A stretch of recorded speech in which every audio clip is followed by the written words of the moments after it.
In July 2025, astronomers confirmed the third ever interstellar object to enter our solar system. Its name, 3I Atlas, discovered on July 1st, 2025 by the Atlas survey in Chile.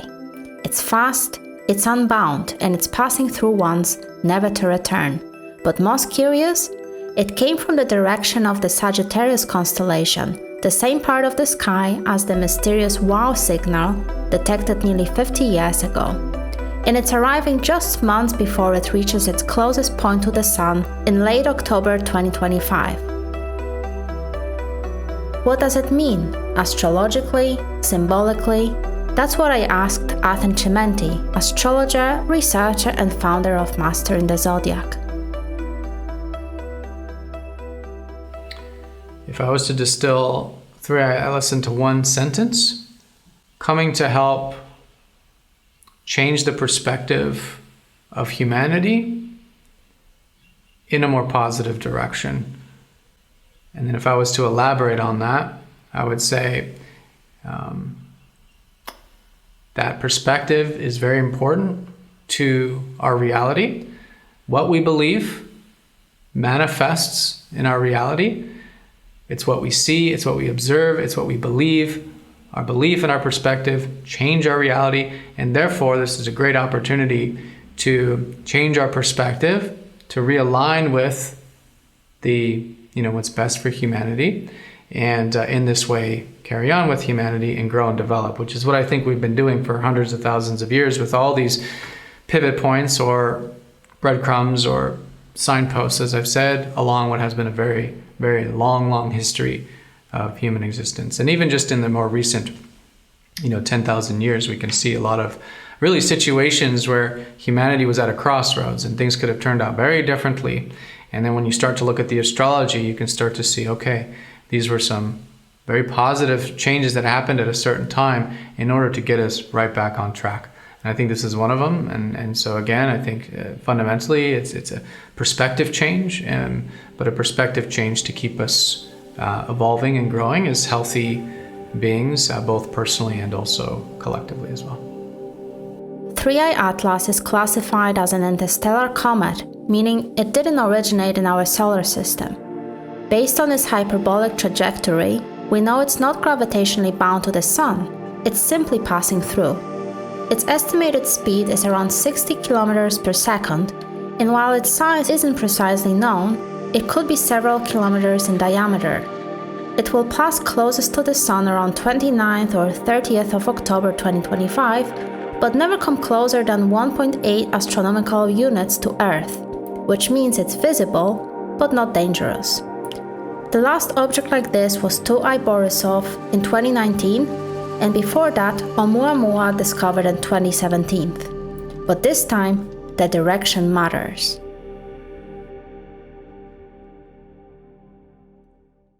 And so the fact that we've had 3 just in the past generation, not even half generation, makes I think this current time period perhaps quite symbolically important. Maybe this is symbolism for an important time that we're in. And but I think the heart of the question is really about the fact that these are important events. They are rare and they're important when they happen, so we should be really paying attention to them. The first thing we want to do is we want to map it relative to the zodiac. And the reason we would do this is because what astrology is doing is it's telling us symbolically what's going on at any point in time. So the way I like to view astrology is that it's a tool for understanding what time period we're in, like what's going on really in the universe at a specific time. And so astrology, being a sort of clock, if you will, is a very good timekeeper, but not just a timekeeper of just time itself, but a timekeeper of the cycles of life. And that's why you see astrology working with cycles so much, because we're able to, just like a clock, which is a man-made thing, we're able to use planetary cycles in order to tell not only what time it is, but also where we are at in those cycles. And so astrology takes it one step further and says, okay, well, these are symbolic meanings that if you believe in synchronicity, if you believe in some of this Jungian stuff, if you believe in even just quantum entanglement, that everything in the universe is connected, and thus if one thing is experiencing one thing, then another thing or the rest of the universe is experiencing something similar as well. Same as we see through the seasonal cycles. Then that's what we're looking at with astrology. We're looking at what part of the cycle we're at symbolically, what part of the life cycle are we at symbolically, and this can actually tell us a tremendous amount of information, which is what I believe astrologers are essentially doing. So in this particular case, we want to see, okay, what is symbolically going on here? Where's the interstellar object, which I'll from now on probably refer to just as a comet for simplicity's sake? Where's this comet coming from? What are the constellations that it's going to be traveling across? Which, by the way, a very unique thing about 3i is that it's actually on the ecliptic plane. So it's like a planet in many ways, in the sense that it's actually entering our solar system like on that same plane as the other planets. So this is great from an astrological standpoint, because as astrologers, we do have a lot of data in regards to what these zodiac signs mean. So we can actually read it just like we would a planet or another comet, like we have comets in our solar system, Chiron being a very popular example. We can map it just like that. And of course, it's a temporary, it's not a permanent addition to our solar system. We can still map it the same nonetheless. So for example, it's going to be passing through Mars here very soon at the end of September. And Mars in astrology is known for the planet of drive and assertiveness and a lot of this masculine energy. And so being a comet, it's very likely to increase transformation around Mars energy. Comets themselves are very much, as we've seen with all the other comets that we've observed astrologically, they deal very much with transformation, a sort of death and rebirth.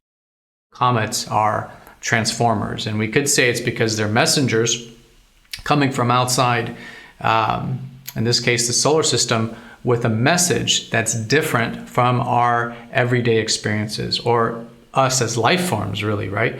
Because if you think about our solar system, it has an energy about it. It has a symmetry about it. And now you have this object coming in to change that, disrupt that, or maybe just introduce something new to the mix, electrically, magnetically, or just synchronistically. But this introducing a new energy changes things.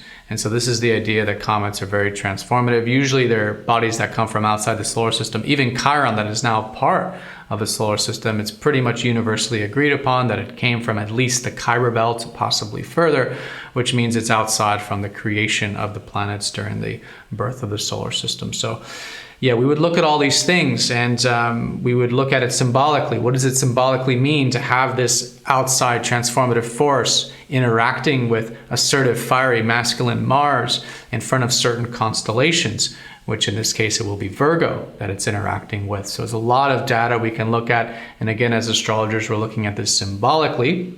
See, what is the symbolic meaning of this? Because very likely whatever is going on with the sky at this time is going on within. And I think this is a fundamental principle that we see, as without, so within. So the way astrology works is we observe what's going on in the outer cycles to understand what's going on in the inner cycles. And so in this case, we can draw a lot of parallels, both of what's going on for personal transformation, our own personal and individual lives, as well as the collective as well. And I think that's probably the best way of looking at it is from a collective standpoint. What are we experiencing as humanity, and what kind of transformations can we expect with this new entry?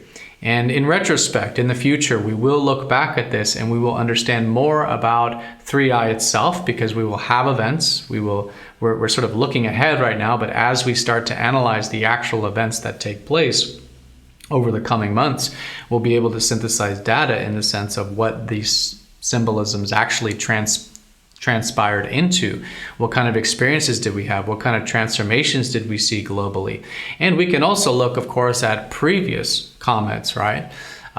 These are also showing us what those transformations were about. So this is going to be very helpful, obviously from a scientific standpoint, but also from an astrological standpoint, for at least just the very basic reason that we're understanding more about how these interstellar objects or comets are actually interacting with us when they actually, symbolically and experientially and collectively when they do enter our solar system. Sagittarius in the real sky, the sidereal sky, is where we find the galactic center, the rotational heart of the Milky Way. Many cultures consider this the origin point of the cosmic order and a cosmic law. So what does it mean when a body comes from there? What is common about this is that if you look at the galaxy as a whole, in the Milky Way as a whole, Earth is operating somewhere towards the outer part of this. And if you think of the spiral galaxy, and when you look at it, you'll see that there's a lot more concentration of stars and solar systems towards the center. But not only that, but if you were to imagine, if you're looking from an outer disk and you're looking at the center of the disk, you're going to see much more clusters. You're going to see much more stars. So statistically, it's just more likely that we will have signals as well as bodies, as well as anything else that's intergalactic coming from the center point. It's just statistically more likely. Compare that to the outer part. Okay, so this in astrology would be the Orion side, which is opposite the galactic center. So on the Orion side of the sky, which is where there's less concentration of stars and solar systems, we can just expect less signals, expect less entities, bodies, things coming from that side. So the fact that it was, both a frequency coming from the galactic center and an interstellar object coming from the galactic center, from purely statistical perspective or purely physical perspective, we can say this is actually this is normal. We would expect to have, statistically, most likely, objects and signals coming from this part of the sky.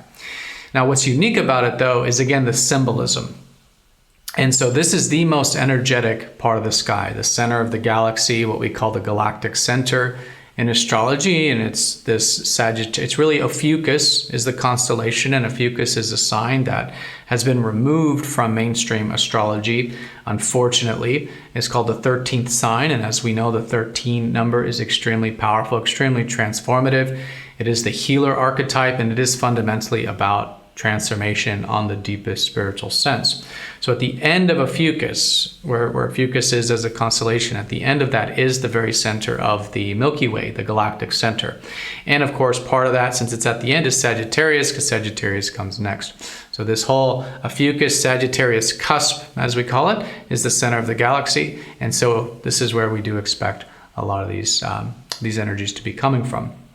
So this is why I think comets are so transformative. Statistically, they're just more likely to come from that part. And why is it transformative? Well, in the center of the galaxy is a massive black hole, which is sucking in all of this light and energy. And again, with that extreme concentration of light at the very center, you've got this very energetic event. We see this with the transiting of planets. So for example, every month, the moon will pass through this galactic center. And this is the time of the month where we feel very transformed. There's, in a sense, an inner death and an inner rebirth, which is the symbolism of the moon. And of course, any other planets that pass through there, like the sun every year, which is in right now very spiritual December, we experience this same transformation collectively. So we've already mapped out and are very aware astrologically of what that part of the sky represents. So now we're saying, okay, there's an object coming from that part of the sky, which is going to hold the frequency of this very deep, powerful, transformative energy, and it's coming in with that. And so whatever it's doing, you could almost think of it like a moving galactic center. It originated here from Ophiuchus, Sagittarius and Ophiuchus. It's already moved into Scorpio from our perspective. It's already moved into Libra from our perspective. And it's right now in Virgo, and it's going to be in Virgo for a long time. And then once it starts to exit our solar system very Much later, it's going to be from our perspective, Leo, and then so forth and so on. So this is the movement of the comet there, and you can plot it almost like the galactic center moving across, bringing the transformation to those different aspects of life.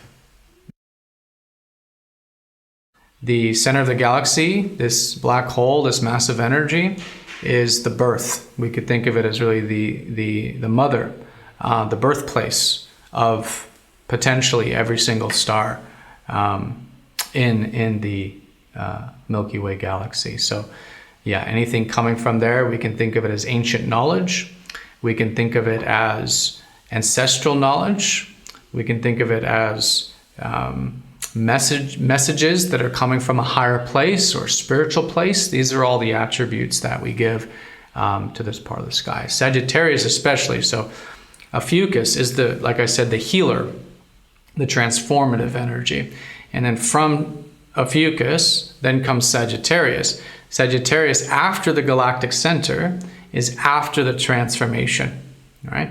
So Ophiuchus, the cocoon, you hit the galactic center, emerging out of the cocoon, the transformation, and then Sagittarius is the post-transformation. And in the analogy of a cocoon, it's the butterfly. And for those that know astrology, Sagittarius is the free spirit, it's the wise one, it's the adventurer, it's the open-minded person. These are the things that happen after the healing, after the transformation, this sort of spiritual awakening, if you will, this birth of the self in terms of the spirit, connecting to the spirit of life, the open-mindedness, the wisdom, the knowledge. It rules all these things, higher learning, higher studies, things like astrology, spirituality, right, that come after the cocoon, after the deep transformation. So interestingly though, this 3i is actually coming from more the Sagittarius side, which not only is it transformative, but it could very well add more of the Sagittarian energy about it. And the Sagittarian energy, again being the post-transformation energy, is about the wisdom, the knowledge, the insight, the perspectives that come after such transformation. So I would say symbolically, this is really going to be a time of changing perspective and starting to, as you said, give more of this deeper meaning, this insight, this spiritual awakening, if you will, or new spiritual perspective on things, or just a new perspective on current things collectively, that will be very beneficial to the world. Now, there's also an argument to be made that the collective consciousness, calling it Atlas and unifying and calling it Atlas, all agreeing that it is called Atlas, we can perhaps say then that because we're all agreeing on this term, that we could be superimposing our perspective onto it. This is not a type of astrology that I normally follow, but it's something to definitely be considering, that if we're all going to look at it and perceive Atlas, look at it through the lens of Atlas, then it could very well hold these energies. And this is under the idea that we're creating our reality, our perspective creates our reality. In scientific terms, is this double slit experiment. Nothing really exists until you perceive it. And of course, how you're perceiving it changes it as well.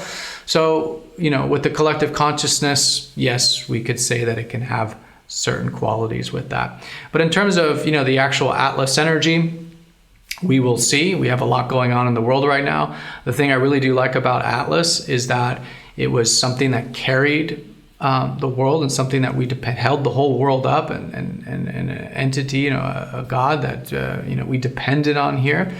And so hopefully it will bring in those positive qualities that this comet can be holding up the Earth, sustaining the Earth, helping us as humanity, keeping things together, acting as a foundation, acting as a structure.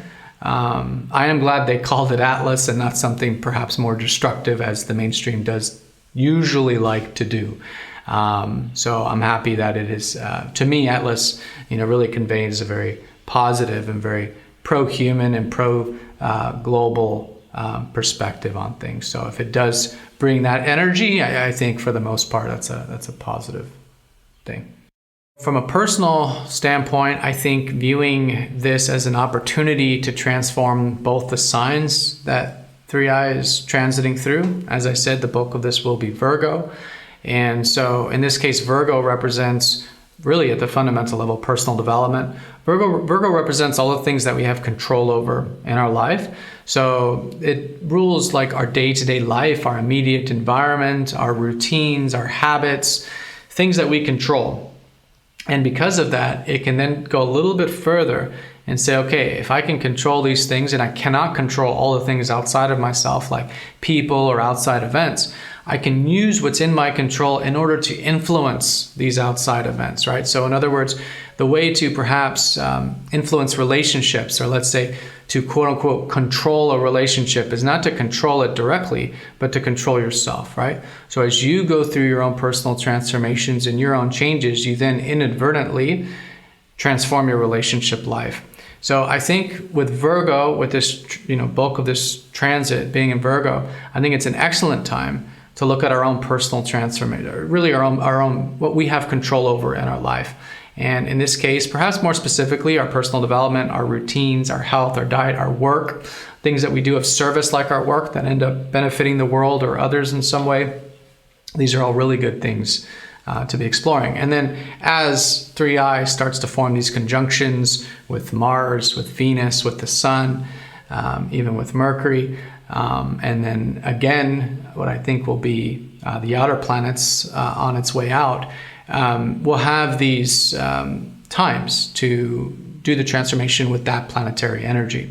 So as I said, with Mars, it'll be a great time to transform the masculine side within ourselves. When it happens with Venus, it'll be the feminine side of ourselves, and so forth and so on as we have those conjunctions. So that's really, I think, the main thing here. Where's 3i coming from? So we can understand 3i itself. What is the energy? What is the frequency? What is it doing to these contacts?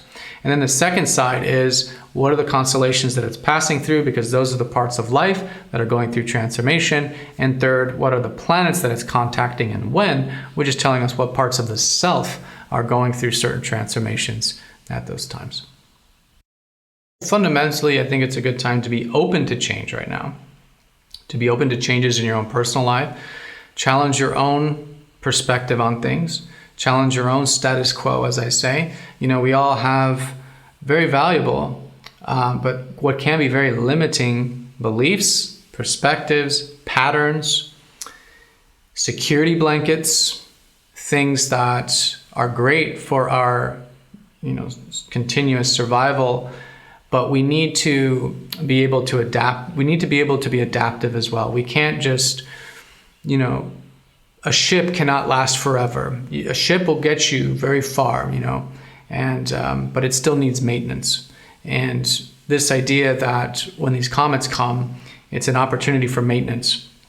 And so I think maintenance from a personal development standpoint is the willingness to say that, okay, I do have security blankets, I do have certain perspectives. These are things that have served me very well, but perhaps life is changing, perhaps the world is changing, perhaps my environment is changing, perhaps my higher self is changing in such a way that I need to re-update, do maintenance, or in technical terms, do a software update on my perspective in order to, again, be healthfully in alignment. Because we don't want to be narrow-sighted, tunnel vision, or worse, blindfolded to the changes in life. We want to be as adaptive as possible. And so what's transformation really about? I think it's about adaptability. And so it's a great opportunity to challenge our own status quo, challenge our beliefs, challenge our perspectives, to change them, to view them differently, to be open to experimentation, to be open to change in order to grow and evolve both personally and collectively. Like the wow signal of 1977, Atlas comes from the edge of what we know. In a global time of uncertainty, it's easy to overlook the sky, but perhaps this object, fleeting as it is an invitation to pause, to realign, and to remind ourselves about our place in the vastness of the universe, and to ask, where are we coming from, and where are we going?